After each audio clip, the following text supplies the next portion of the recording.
We'll hear argument next in case number 19-518, the Colorado Department of State versus Michael Baca. I note at the outset that Justice Sotomayor is recused in this case. General Weiser. Thank you, Mr. Chief Justice, and may it please the Court. The Constitution authorizes states to use their plenary authority to remove a bribed elector, one who engages in a rebellion, or one who would perpetrate a bait and switch on the people of their state by voting contrary to a binding pledge. By contrast, if a state wishes to treat electors as free agents rather than as proxy voters, it is free to do so. In short, states determine how to select electors and ensure that they meet the relevant requirements and perform their duties as assigned. This means, under Green, that states can oversee bribery as an incident has a power to appoint. This must include the power to remove an elector without requiring a full criminal trial. Under my friend Mr. Lessig's position, as a practicality, bribe electors would cast ballots and illegal votes. In this case, the state prevented Mr. Baca from casting a legal ballot, just like it's an illegal ballot if you don't sign it here in Colorado. As this court explained in Ray, the purpose and history of the 12th Amendment reflected the reality that electors acted as pledged agents for their political parties, and the history of such pledges should be given great weight.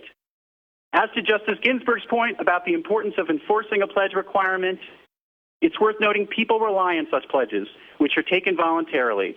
And as Justice Scalia explained in the Intertribal Council case, voting requirements would be of little value if not enforced. In the almost 70 years since Ray, states have continued to enact laws to enforce elector pledges.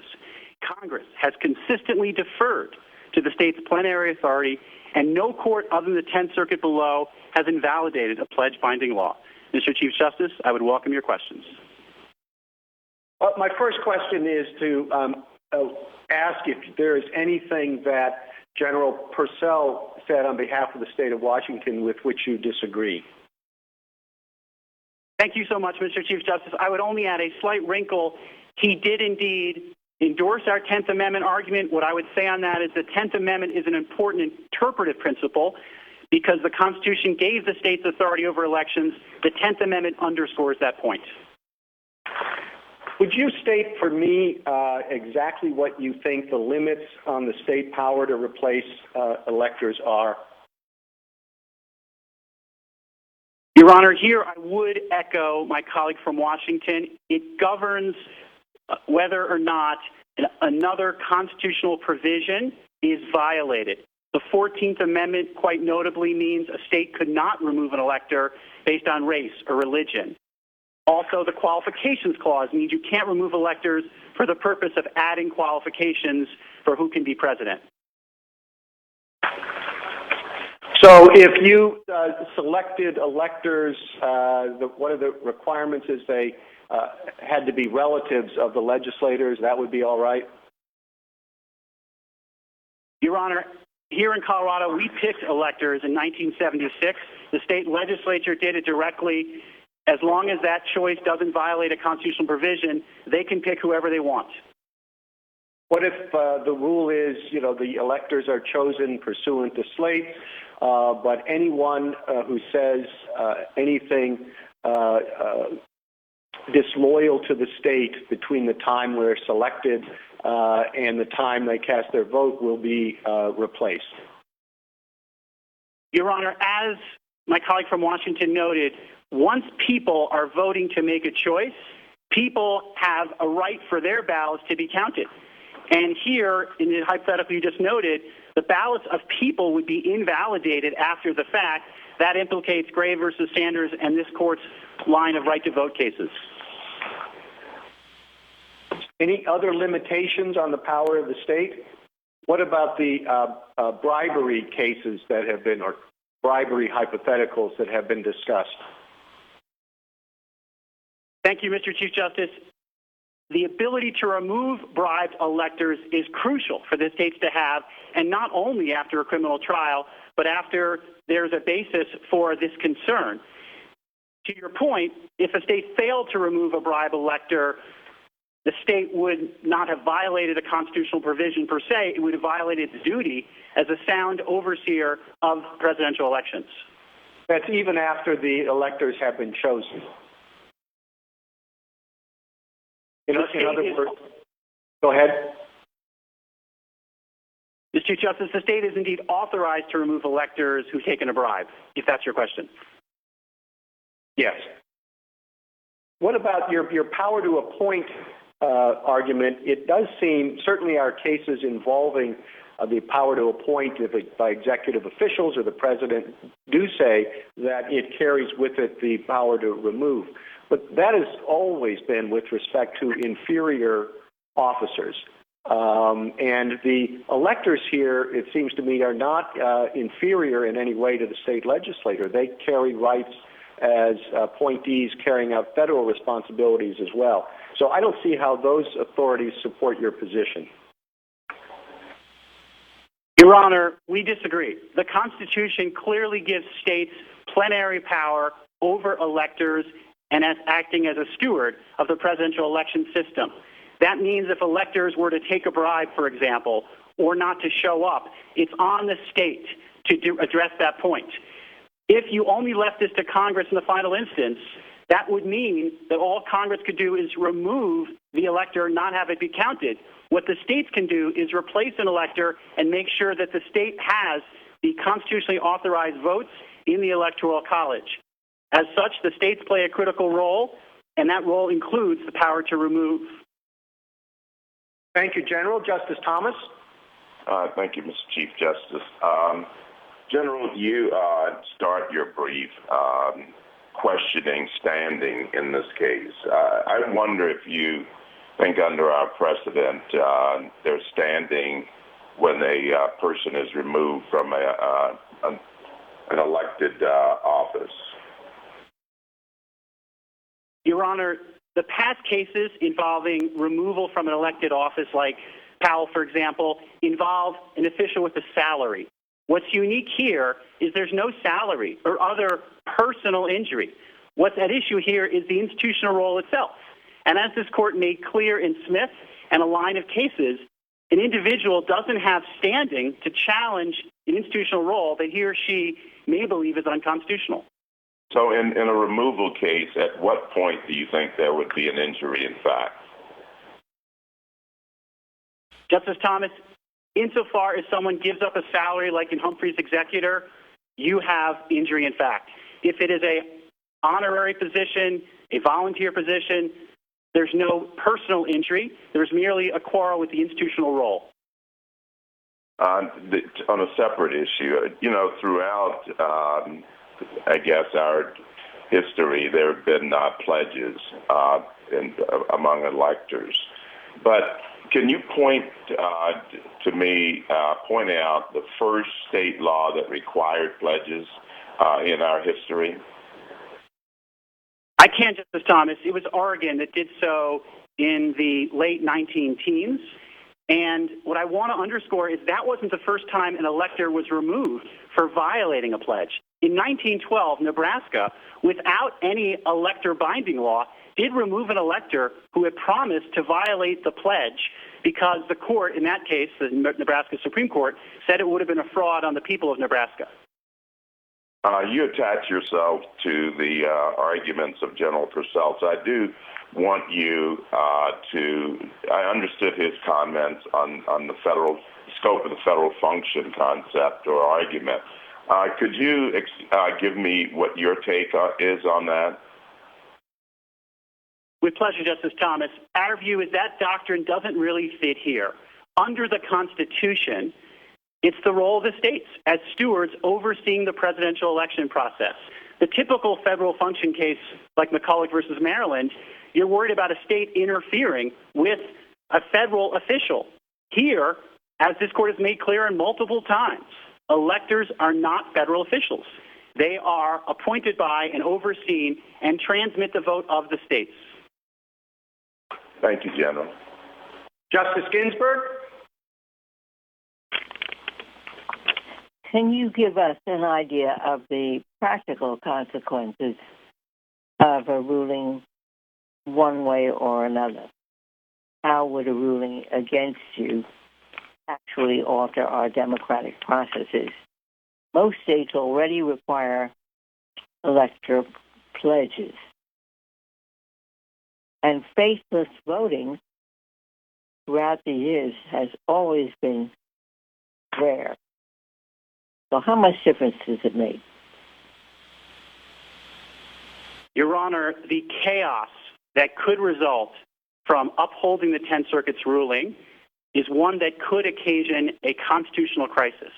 As was noted by my colleague from Washington, if states have no ability to remove bribed electors, and all that's left is Congress's ability to choose to count or not count, the mere fact of bribing electors in an open enough way would knock out electors, would limit who could vote, and ultimately could sway the outcome of presidential election. It's the role of the states to oversee confidence in our election systems, to ensure that the public's voice is heard. And all of those values, the integrity of our elections, are at stake in this case. Returning to the standing question, Baca was removed from his post. Isn't that a stigma, at least? Why isn't it, may not have economic consequences, but isn't it a blot on his reputation? And wouldn't that constitute a cognizable injury? Your Honor, the auditor in Smith believed that he suffered a stigma having to implement an unconstitutional statute, and that concern of his stigma was not sufficient to give him standing. I would submit the same rule holds here. Thank you. Justice Breyer? A technical question. This is a lawsuit brought against you, the state, under Section 1983. The court's opinions, I take it, have made clear that a state isn't a person under 1983. Now, everybody's waived that argument. Both sides would like us to rule, but can they? If someone sues a foreign country under 1983, and a foreign country can't be a defendant under 1983, then the parties simply get an opinion from this court by waiving the question? Your Honor, I would start with Justice Ginsburg's opinion in the Northwest Airlines case, where she made plain that whether or not there's a claim for relief in a statute is not a jurisdictional question. What we're dealing with here, both under Section 1983 and 11th Amendment immunity, is strategic decisions made by our state in the course of litigation. We made those decisions because we wanted to litigate this case on the merits. We believe we have a case on the merits and standing, and that's how we've chosen to proceed. Oh, yes, but that isn't my question. My question is, of course you want a decision from this court. But Mr. Smith might want a decision about how the Constitution applies to someone in Mexico or to someone in Russia. I mean, can the parties get that advisory decision by simply saying, oh, we waive all the jurisdictional problems, all the non-jurisdictional problems, all the problems that say this statute doesn't apply? Justice Breyer, this court will opt for whatever ground it chooses. With respect to whether the court has to rule on this issue, the answer is no. This is not a jurisdictional question. For us, this was one of several strategic questions on what grounds to litigate. I got it. The other question I have is, I take it that it's only in 1960 that the first state passed a statute that actually removed or punished a person for voting the wrong way, an elector. So were there cases of bribery that went unpunished before 1960? And was there a single case? If so, how many? And what happened? Were their votes counted, although they were bribed? Justice Breyer, the first statute was in the late 19-teens in Oregon, but before that there were... a statute which required a pledge that didn't punish people for how they voted. But regardless, same point. Your Honor, we don't have a history of what types of changes were made. What we know is they happened all the time. As Professor Hardaway notes in his brief, for example, in Michigan, there were electors who just didn't show up, who then were replaced on the day that the Electoral College had to meet. we haven't had electors who are upset about having been replaced or not counted. That isn't my question. My question has to do with bribery. And before the first statute was passed, more than 200 years after the Constitution was first created, were there instances of an elector being bribed? And if so, how was it handled? We don't know of any such instances, Your Honor. Thank you. Justice Alito? In past elections, were there concerted campaigns to influence electors after the popular vote was cast for the purpose of either reversing the result that was produced in the Electoral College by the popular vote or throwing the case into Congress? Justice Alito, the most famous such case would have been in 1876 involving the Tilden-Hayes disputed election. My other question is essentially the same one that concerns me with respect to the positions of all the counsel in these two cases, and that is limitation, if any, on the arguments that are being made. So is it your position that a state has plenary power to remove an elector? If not, under what circumstances can an elector not be removed? Your Honor, from McPherson, we do see plenary authority, oversight, and removal power of electors, and the constraint on that is other independent constitutional conditions, such as ones we've discussed previously under the 14th Amendment, for example.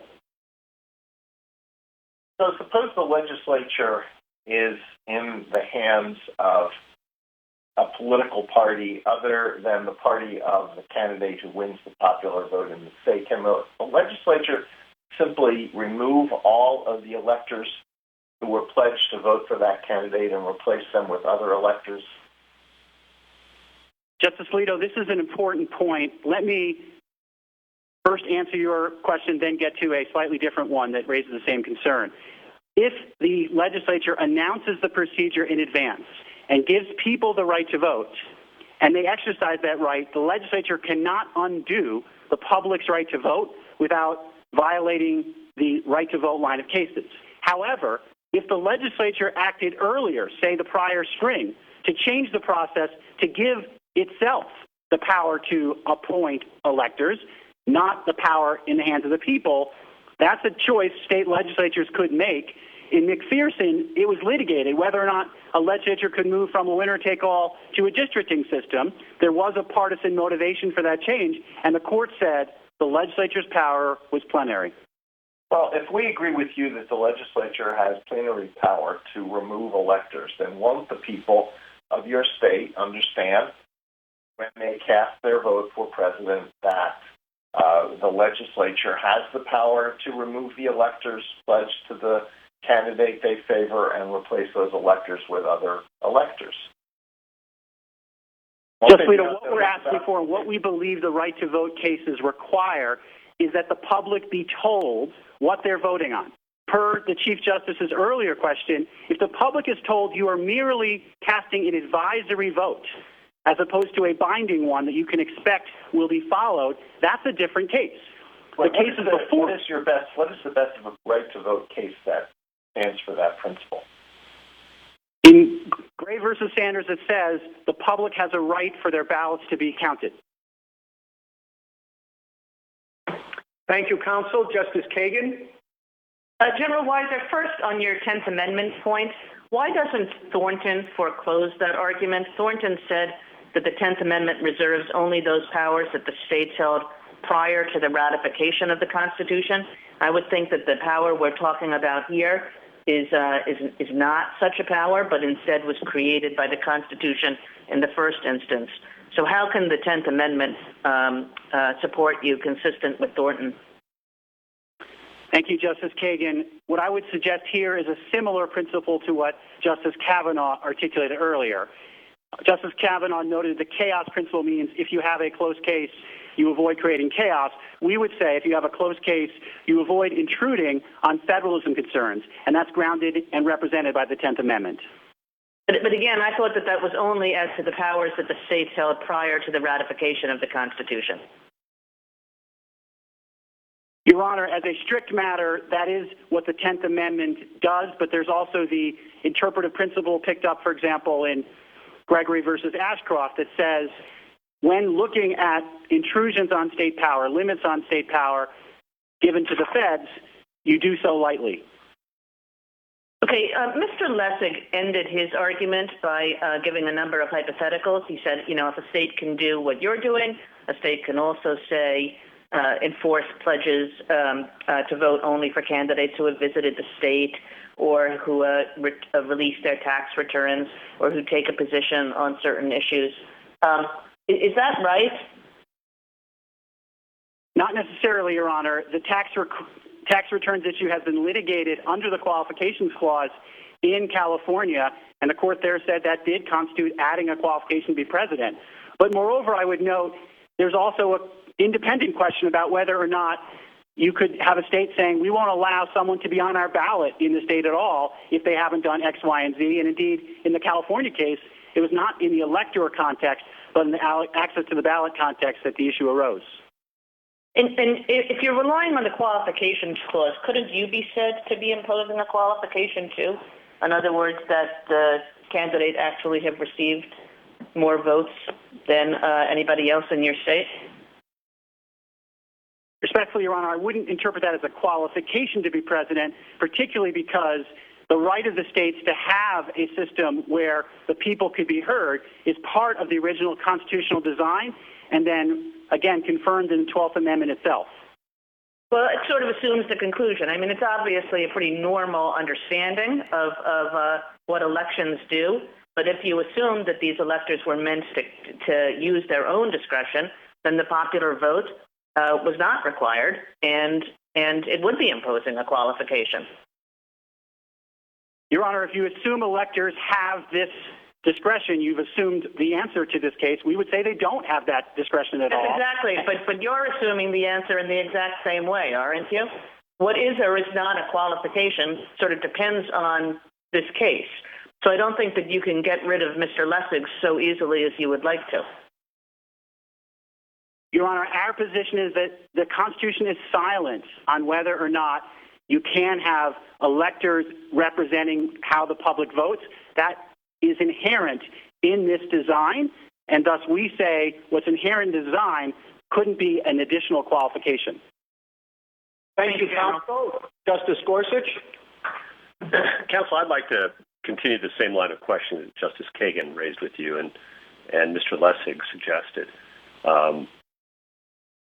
If states enjoy plenary power to remove electors, what would prohibit them from passing a law, for example, to say that all electors have to vote for presidential candidates who support certain positions or who have done certain things or who have visited the state? Now, I understand your ex post argument, that is, states can't change the rules of the election after the election and have to provide voters notice. But if they did it well in advance, what would prohibit them from doing so, if anything, on your view? Your Honor, I'm trying to square how this fits with a popular vote system, because if you give people the power to vote and they exercise the power, then our argument is you count their votes. What I believe you'd be getting at would then be a pre-clearance process where you'd have to pre-clear what electors could be on the ballot before people could vote on them. In that system... Just to interrupt you, I'm sorry, Counsel, but you've indicated it'd be fine for people to have an advisory vote to 12 wise people who would then make the final decision. Why couldn't you also have a system in which the people provide advice within certain parameters set by the legislature? Your Honor, I think that's the same context I had in mind, which is you would basically give people an advisory vote, and then after the fact, you'd have to ask...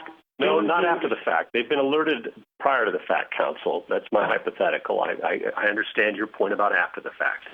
In advance, they've been notified that they are free to provide advice to 12 electors or whatever the number may be. And their advice, though, is going to be bounded.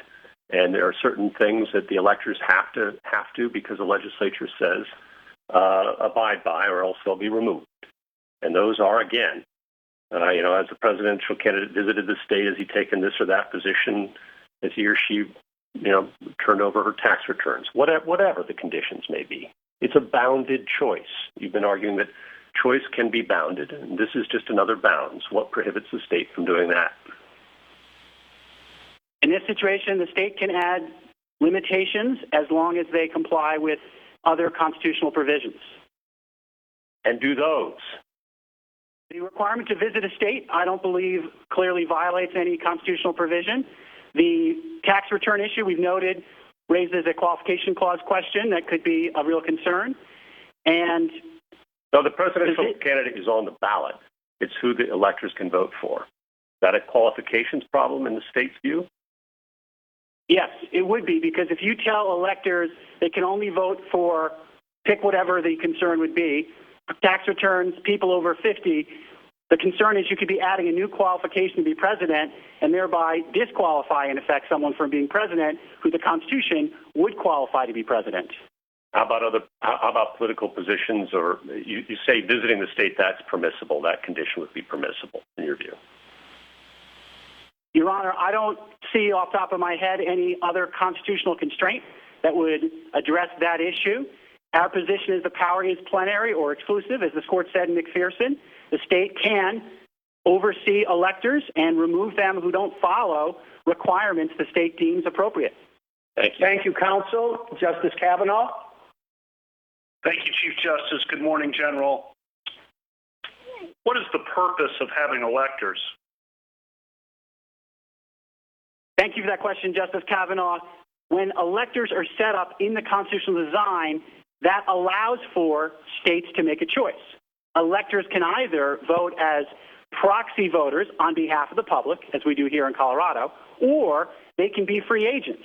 By having this structure uniform across the several states, you give states the ability to choose which model they want. But wouldn't, if that were the design, why not just leave it to the states as opposed to going through all these details about how the electors are supposed to operate? As you know, Justice Jackson and Ray, looking at that history, said no one faithful to our history can deny that the plan originally contemplated was that electors would be free agents to exercise an independent and nonpartisan judgment as to the people best qualified for the nation's highest offices. That's the end quote from Justice Jackson. So that implies not a choice, but actually a requirement that the states give this kind of independence, free agent status to electors. Why go through all the details if it's the way? I guess what I'm asking more broadly is the text has all these details to set up a design that seems closer to what Justice Jackson articulates. Where in the text do you hang your hat? Your Honor, our textual hook is the delegation of the authority to the states. By contrast to what Justice Jackson said, James Madison said the Electoral College was all about giving the states authority to oversee presidential elections as they saw fit.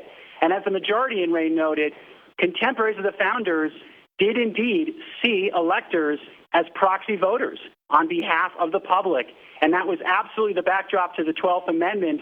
So I would also point you to the 12th Amendment as effectively confirming and accepting the fact that electors can be, indeed most often are, proxy voters, not free agents. Why do you think the founders did not leave it up to the states to decide whether they wanted their members of Congress to be electors? Your Honor, the Constitution had a series of compromises between separating powers between the states and the federal government and between the states. This was one of those compromises that was reached at the final days of the Constitutional Convention. Thank you. Thank you, counsel. You have a minute to wrap up if you'd like. Yes, Mr. Chief Justice, as we've noted, this case is all about state authority. And on the theory of my friends on the other side, states have no authority even to remove bribed electors short of a full criminal trial. Our founders gave the states this authority, expected them to exercise it in ways that were sound. That's what has been the history of our presidential elections. We would urge the 10th Circuit decision to be reversed. Thank you, counsel. Mr. Harrow? Mr. Chief Justice, and may it please the Court. This case is about a trade-off between flexibility and rigidity. The state's rule is too rigid, and that rigidity could come at a steep cost. The state's binding law has no exception. If a candidate dies between the popular vote and the vote of the electors, there is no exception. If the candidate has a stroke, there is no exception. If there is widely recognized fraud or bribery by the candidate, no exception. If there will be a tied electoral vote and a potentially deadlocked House, no exception. The law is rigid. Electors vote for the winner of the popular vote in the state, or, well, there is no or, Your Honors. That's the only option. That rigidity has no place in our constitutional universe. If something goes awry in this coming election or any other, the framers thought that electors could vote with discretion, and the 12th Amendment didn't change that. More recently, the 20th Amendment's framers, when they analyzed these contingencies, recognized even 150 years after the framing that electors still had discretion, and electors could and should use it in the case of death of a candidate. This shows that, given the current system of presidential selection by an electoral college, there must be times when electors, and only those electors, are best placed to act in the interest of country. Your Honors, the states have a problem with the idea of an electoral college, and they want to write it out. They make no bones about it. They haven't so far today. And perhaps we would be better off with that indirect election, because this months-long, multi-step process of presidential selection presents some risk of instability no matter who wins this case. But until we have an Article 5 amendment, the vote of real humans, called presidential electors, isn't going away. To make sure the system we have works sensibly, given the Constitution we have now, when those human electors do vote by ballot, they must be permitted to do so with discretion, Your Honors. Thank you, counsel. I'll begin by asking you the flip side of the question I asked General Weiser. Is there anything that Mr. Lessig said with which you disagree?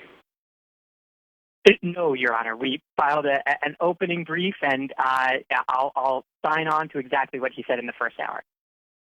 Thank you. You gave a number of examples there of situations that have gone awry, and there was no way to take account of them. But I'm not sure your position has any limits either. What are the limits to your position? The limits, Your Honor, are that electors must be permitted to vote with discretion. And so, as Your Honor knows, there is a choice. There is always the possibility of bribery, always the possibility of corruption, and the framers considered all the possibilities and placed the ultimate selection of president in the hands of a group of presidential electors that were appointed by the state. I take your answer when I ask for limits to be that they must be allowed to vote in their discretion, that you don't have any limits. Your Honor, there are no limits in that voting by ballot so long as the ballot is for a person. The 12th Amendment says they must vote for a person. You can imagine, indeed you don't have to imagine that it's not a giraffe? I mean, of course they have to vote for a person. Your Honor, Congress concluded in 1872 that the Greeley vote wasn't a vote for a person because it was a vote for a non-living person. I'm sorry if I was unclear. That's the situation that I meant. But those are really the limits of the discretion there. There's great discretion in appointment. There's the state can absolutely discriminate between all kinds of people, and they do on the basis of political party, for instance. But once the vote begins, that vote by ballot is the electors. So the elector can decide, I am going to vote, I'm going to flip a coin, and however it comes out, that's how I'm going to vote. Yes, Your Honor. That's the same discretion that U.S. senators have, representatives have, congressional electors have. These, too, are elected officials, and they have that same discretion. Well, that sounds pretty limitless to me. Let's say that an elector has a contract. The different parties insist that electors sign a contract that you will vote, if we win the popular vote, you will vote for our party's candidate. And if you don't, there'll be liquidated damages of $1,000. An elector is selected and breaks that contract, votes for the other individual, even though that individual didn't win the popular vote. Can that contractual commitment be enforced by the state? Not legally, no, Your Honor. And that shouldn't be surprising because that's the same prohibition that applies to congressional electors who cannot sell their votes. Even though, as a condition of participating in a primary, and we cite these cases extensively in our reply briefs, you can force regular voters to take pledges and oaths to support a party. You just can't cross that line and enforce them. Thank you, Counsel. Justice Thomas? Yes, thank you, Mr. Chief Justice. Counsel, you mentioned that senators are free to vote, or members of the House of Representatives, but there's some degree of accountability for them when they vote a particular way. What's the accountability here for an elector who strays from what is expected? There are several forms of accountability, Justice Thomas. The first, of course, is the selection process, because they are party people, and in all 50 states they're selected by the political parties. From there, after the vote, they can be kicked out of the political party. They cannot win an election. They can have negative political consequences. And that's the exact same thing with senators, right? Senators do have accountability, but that accountability comes 6 years later. So if a U.S. senator, Justice Thomas, promises to support only low taxes, and then at every opportunity raises taxes, their only accountability is 6 years later. That's the nature of political discretion, and that's the discretion electors have here. But there's also accountability in chamber within the Senate. There's accountability as far as removal from office. But you're saying that with an elector that those other forms of accountability are not available. They are, Your Honor. There is absolutely party discretion, party meetings, just like any other representative body. And just to quibble slightly, Justice Thomas, with what you said in terms of removal of a U.S. senator, there's no precedent that we have found of a U.S. senator being removed, perhaps even by an appointing governor in the case of a vacancy, on the basis of a vote. Certainly some sort of criminal misconduct, sure, but not on the basis of a vote. And that's really the same analogy here. But let's say you mentioned with respect to the state that the state could not, that after someone dies, their system is so rigid that you can't make changes because of the death of the candidate. But I think that on your side, you, as the Chief Justice alluded to, you have a similar problem because the elector who had promised to vote for the winning candidate could suddenly say, I'm going to vote for Frodo Baggins, and I really like Frodo Baggins. And you're saying under your system, you can't do anything about that. Your Honor, I think there is something to be done, because that would be the vote for a non-person. No matter how big a fan many people are of Frodo Baggins. That said, I do think the important point is that the framers hashed out these competing concerns. They hashed it out in Philadelphia in 1787. They understood the stakes, and they said among these competing hypotheticals, electors are best placed to make the ultimate selection. That hasn't changed, Justice Thomas. Thank you. Thank you, Counsel. Justice Ginsburg? I don't understand your point about rigidity, because as I understand, the state's position is the states have a choice. They can say electors have an independent vote, or they can say the electors must follow the party's orders. So the states are not, the states are being given leeway to do it one way or the other way. So why do you say it's rigid when it seems to me it could be described as supple, because the states can have it either way?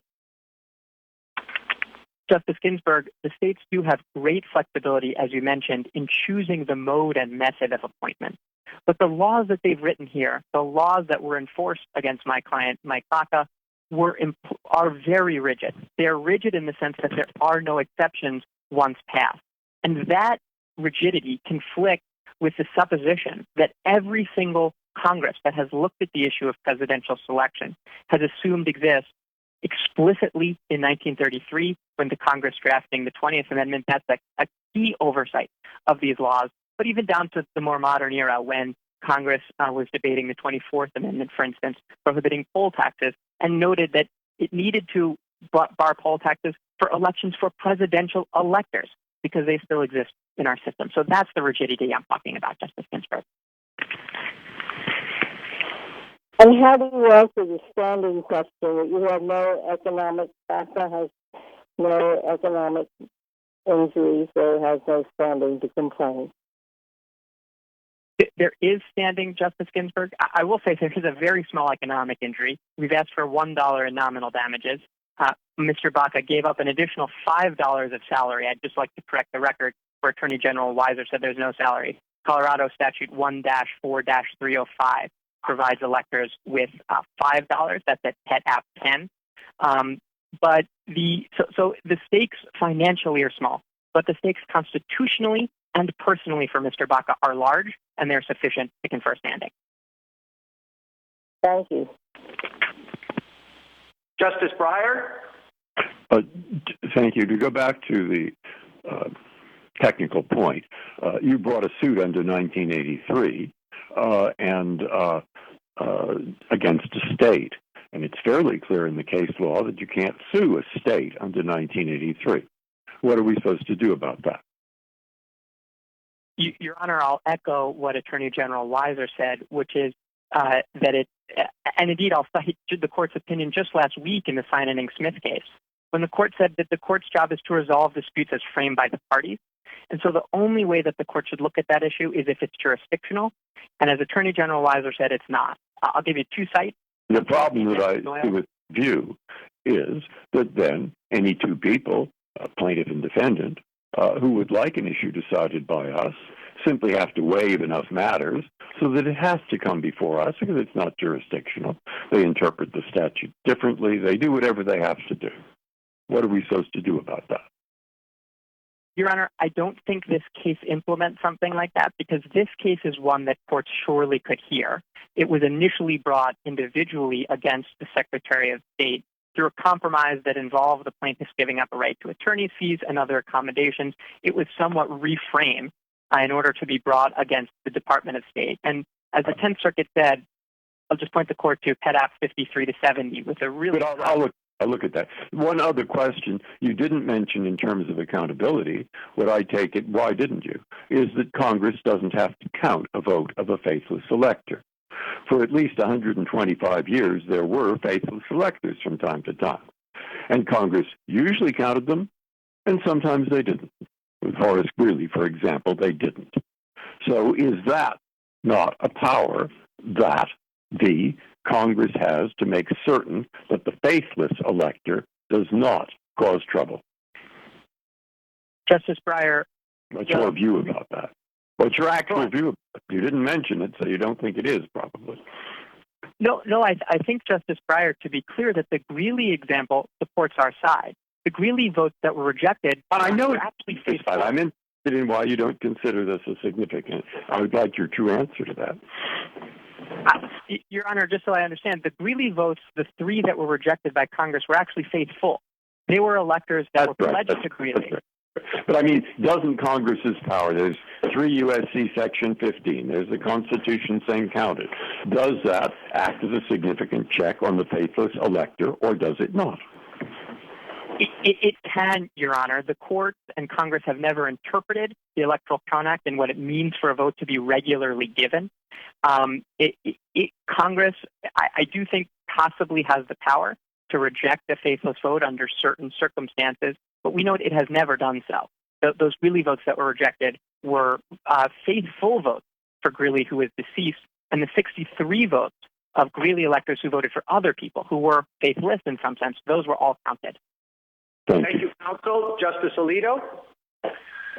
We have to interpret the Constitution to mean what it means, regardless of the consequences. But I am interested in, at least in understanding what the consequences of your position would be. And we are told by experts on elections that the consequences would be potentially chaotic. I'm thinking in particular of Professor Bennett's brief, and there's been other writing by experts on elections that acceptance of your position would mean that after an election where the apparent outcome based on the popular vote is a small margin of victory for one candidate, there would be concerted campaigns to change that result by influencing a few electors, and that could be achieved by influencing just a few electors. That's just one of the consequences. There's the fact that in most states the electors are not even listed on the ballots, and therefore the voters have no way of trying to ensure that the electors who were chosen are electors who really will honor the wishes of the voters. So do you really deny that this is where your argument would lead? We do deny it, Justice Alito. And here I think past this prologue. Attorney General Weiser, in a response to a prior question on the same issue, noted that there had been campaigns already to affect electors. He mentioned 1876, the famously contested election of 1876.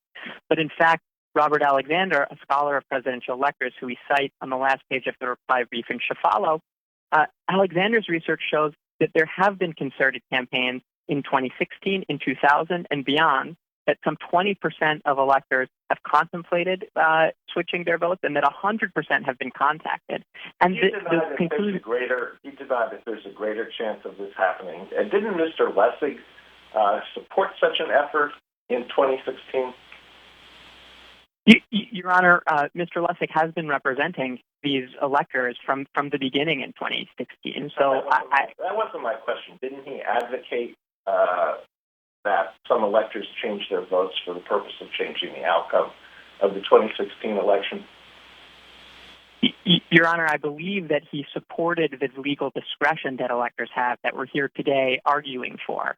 And the reason is, A, that that's in the Constitution, but B, that going back to the chaos point, the center has always held.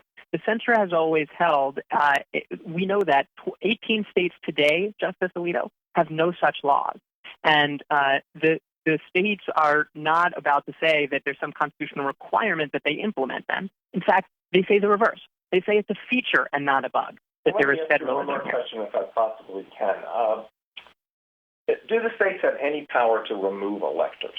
I can't think of any government office holder who cannot be removed from office.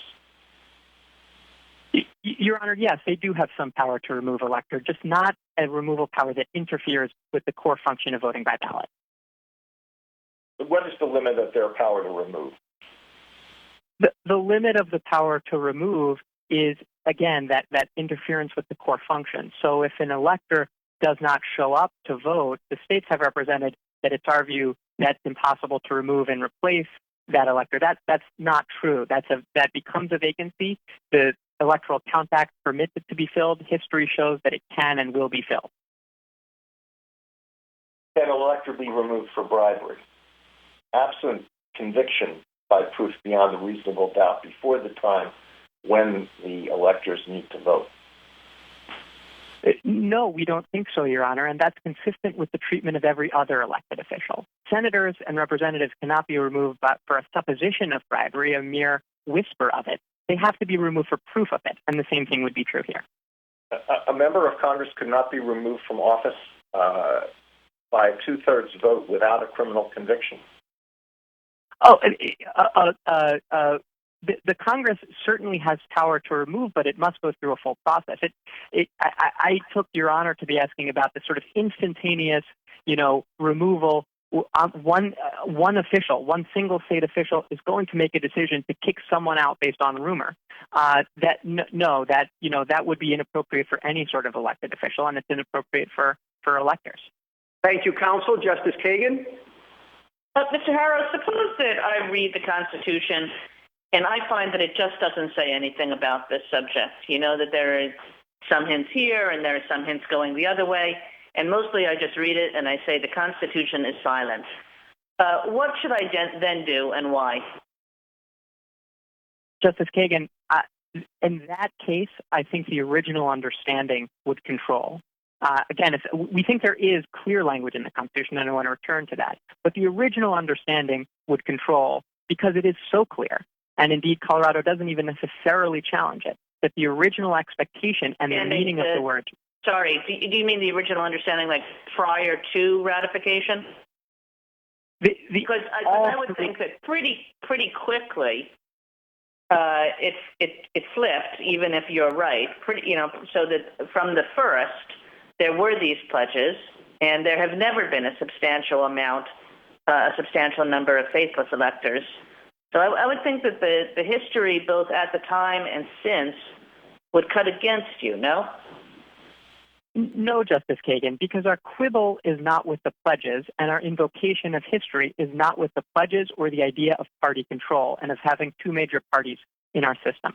The idea is with enforcement of the vote. The idea is with what occurred here, removing an elector who actually votes. Mr. Baca actually presented a vote and attempted to vote and place it in the ballot box, and that was rejected. That is novel, Justice Kagan. That has only happened in 2016, despite the party control of the selection process. What would you think if I said that if I think that there's silence, the best thing to do is leave it to the states, to not impose any constitutional requirement on them? Your Honor, I would push against because I don't think there's silence, right? Especially here in this. I know, but that's the hypothetical.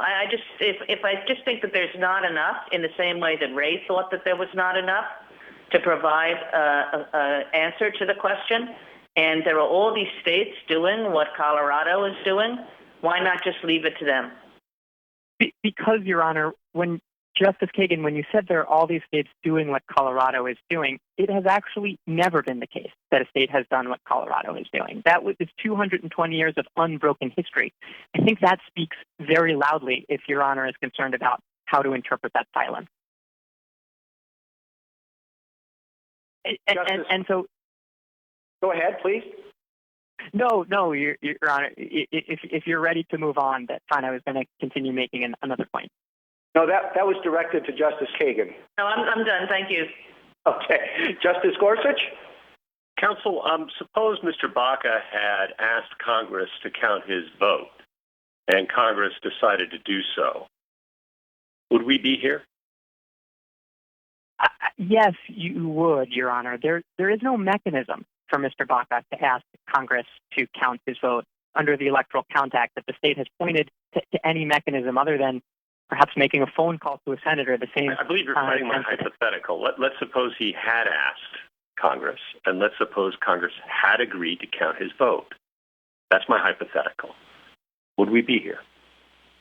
If Congress had counted his vote instead of the vote of the replacement Elector, Celeste Landry, then no, perhaps not, because in that he wouldn't have lost the office. I will say he didn't get a chance to vote for vice president either. So assuming on Your Honor's hypothetical that he had his ballots fully cast, then no, we probably wouldn't be here. Okay. He didn't try to ask Congress to cast his vote, did he? He did not, Justice Gorsuch. There's no mechanism for it, and the state hasn't pointed to one. Okay. And the damages he seeks are, is it $6? Is that right? Justice Gorsuch, it's even less. It's $1 in nominal damages. $1. So it's a $1 nominal damages. And why should we exercise our discretion to hear this case when the nominal damages are $1? He didn't seek Congress to count his vote, though, as you point out, it's unclear whether there's a mechanism to do so. And we have a cause of action that doesn't exist that we are asked to overlook because of a stipulation by the parties. Why isn't that a sort of manufactured litigation that this court should decline should bother with using its discretion whether to decide a case? Justice Gorsuch, because once there is jurisdiction, and again, I'll just emphasize that the question of whether... I'm accepting there's jurisdiction, counsel, but this court has discretion over what to entertain. and it also has some authority to emphasize the importance of the adversarial process and its proper uses. It does, Justice Gorsuch, and I think the arguments today in the brief show this is highly adversarial on the standing and on the merits. And the discretion here is because there was a conflict in the lower court on an important issue, and the unique chance that this court has to decide this issue of presidential selection outside the very contested context of an actively fought presidential election. So to the extent Your Honor is talking about discretion and not jurisdiction, I think it's well exercised here. And again, Colorado doesn't contest that. Thank you. Justice Kavanaugh? Thank you, Chief Justice, and good afternoon, Mr. Harrow. How, if at all, should the quick growth of political parties affect our analysis of this case, including how the 12th Amendment interacts with Article 2? Justice Kavanaugh, the political parties provide the context for nominating electors and the appointment of electors. But the fact that there are political parties now and were emerging political parties when the 12th Amendment was passed in 1803 doesn't affect that the word elector remains in the Constitution and that electors are people who vote, and all of those words and all of those structural principles mean that they can vote with discretion. Then Justice Kagan noted a question about what to do if the text is silent. And we've talked about various things that could fill the gap there, including the state's authority. Another, of course, under our case law is historical practice, under cases like Noel Canning and Dames and Moore and many others, that we look to historical practice as a gloss on the text. What is your strongest point on why the historical practice favors you rather than favoring the other side?